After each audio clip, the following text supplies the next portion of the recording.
O livro de Apocalipse, no capítulo 16, apresenta o derramamento das taças da ira de Deus.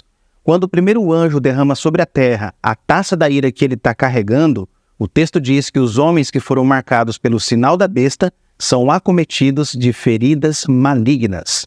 Então, o primeiro anjo foi e derramou sua taça sobre a terra. E apareceram feridas malignas nos homens que levavam o sinal da besta e adoravam a sua imagem. Nesse vídeo, vamos entender de forma bem resumida quem foi o alvo da primeira taça da ira de Deus e de que forma essas feridas atingiram os homens. Primeiramente, o texto diz que essas feridas malignas deveriam atingir apenas aquelas pessoas que receberam a marca da besta e que prestaram adoração à sua imagem. O sinal da besta na mão direita ou na testa é mencionado no capítulo 13 de Apocalipse.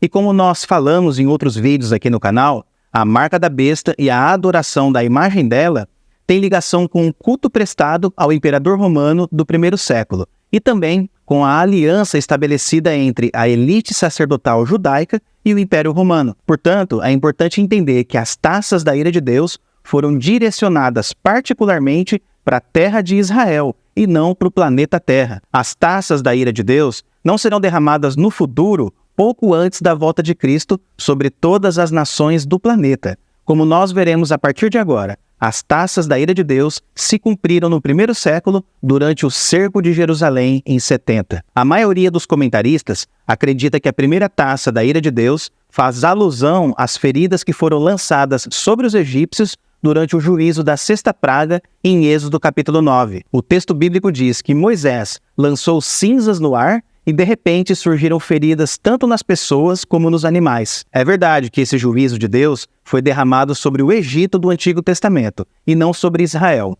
No entanto, se você observar Deuteronômio 28, você vai ver que Deus prometeu derramar esse mesmo juízo sobre o seu próprio povo, caso o povo quebrasse a aliança.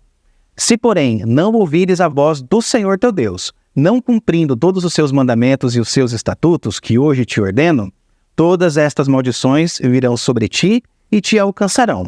O Senhor te ferirá com as feridas purulentas do Egito, com tumores, com sarna e com coceira, de que não poderás curar-te.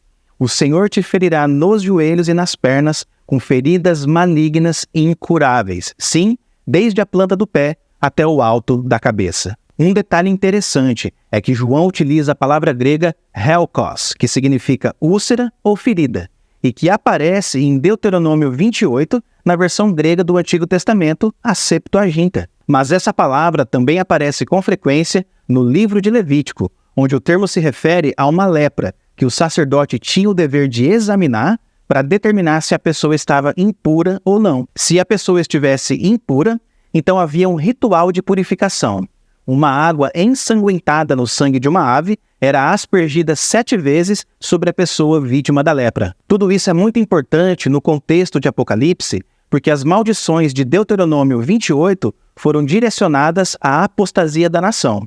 E a apostasia foi o principal pecado que Israel cometeu no primeiro século. Durante a purificação de um leproso no Antigo Testamento, o sacerdote tinha que sair do acampamento, o que indicava que as pessoas que estavam recebendo aquela praga eram religiosamente inaceitáveis diante de Deus. Da mesma forma, a nação de Israel do século I se encontra fora do acampamento, por assim dizer.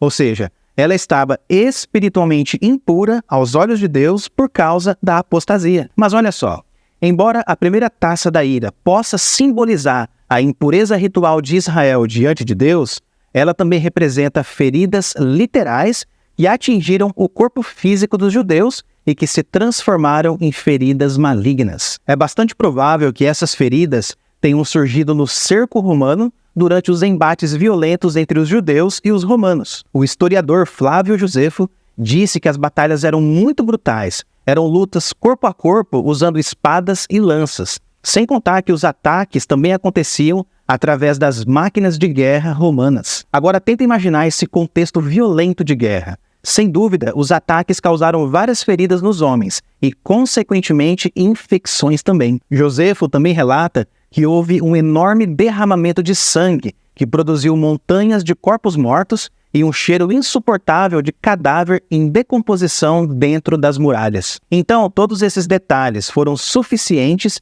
para causar feridas malignas sobre todos os homens. Portanto, a primeira taça da ira de Deus, que causou feridas malignas em todos os homens que receberam a marca da besta, se cumpriu durante o cerco romano em Jerusalém no século I. As feridas malignas possuem um significado simbólico, apontando para a impureza ritual e para a apostasia judaica. Mas também possui um significado literal, apontando para as feridas físicas que atingiram os judeus durante a guerra judaico-romana.